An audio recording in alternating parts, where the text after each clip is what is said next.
Être capitaine d'un pays, ce n'est pas marcher devant les caméras. C'est veiller pendant que les autres dorment. C'est douter, mais tenir. C'est s'engager sans savoir si on verra l'issue.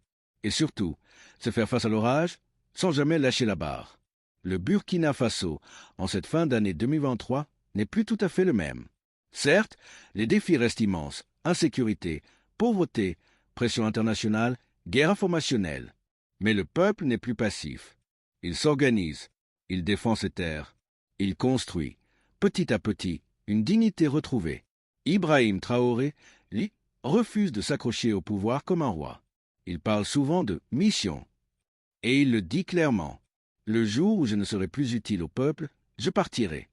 Il commence des réformes profondes. La lutte contre la corruption dans les marchés publics. L'indépendance énergétique par des projets solaires communautaires. La valorisation des langues locales dans l'éducation. L'instauration d'un service national de défense et de développement. Mais tout cela ne plaît pas à tout le monde. Les pressions se multiplient. Des menaces d'assassinat. Des tentatives de division interne. Des campagnes de dénigrement lancées depuis l'extérieur. Ibrahim le sait. Il vit avec cette tension permanente. Pourtant, il ne recule pas. Je n'ai pas peur de mourir. J'ai peur de trahir. C'est cette phrase qu'il glisse un jour à un jeune volontaire blessé au front. Et ce jeune, les yeux embués, lui répond simplement « Alors nous ne vous trahirons pas non plus, capitaine ». Chaque jour, dans les zones libérées du terrorisme, des enfants recommencent à chanter dans les écoles. Des femmes reprennent leurs activités. Les mosquées et les églises rouvrent. Et souvent, dans un coin de mur, le portrait d'Ibrahim Traoré est accroché, à côté de celui de Sankara. Pas comme une idole, comme un rappel, un témoin d'un serment partagé.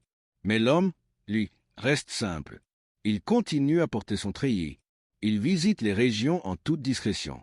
Il écoute plus qu'il ne parle. Il répète sans cesse à ses ministres « N'oubliez jamais pourquoi nous sommes là. Ce n'est pas un privilège. C'est un sacrifice. » Et dans le fond de son cœur, une phrase revient comme une prière. « Pour que le Burkina vive, je suis prêt à tout donner. » Le serment du capitaine. Un soir, dans une émission télévisée très suivie, on lui pose la question que tout le monde redoute. « Monsieur le Président, que ferez-vous si les puissances étrangères menacent de vous renverser ?» Il marque un silence. Son regard s'assombrit. Puis il répond « Qu'ils viennent, mais qu'ils sachent une chose, ce peuple n'est plus le même. Ce pays ne reculera plus. S'ils me prennent la vie, 10 autres se lèveront, car ce combat n'est pas le mien. C'est celui de toute une génération. » Le plateau reste muet. Dans les réseaux sociaux, dans les rues, dans les villages, cette phrase fait l'effet d'un éclair. Une promesse de feu. Un serment gravé dans l'histoire pointe l'Afrique qui se lève. À travers tout le continent, les regards se tournent vers Ouagadougou, le Mali, le Niger, la Guinée, le Tchad.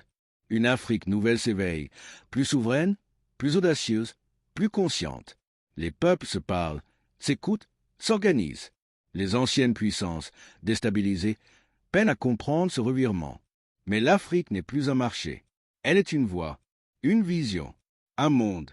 Et Ibrahim Traoré, sans jamais s'imposer comme un guide, devient le symbole d'une transition historique.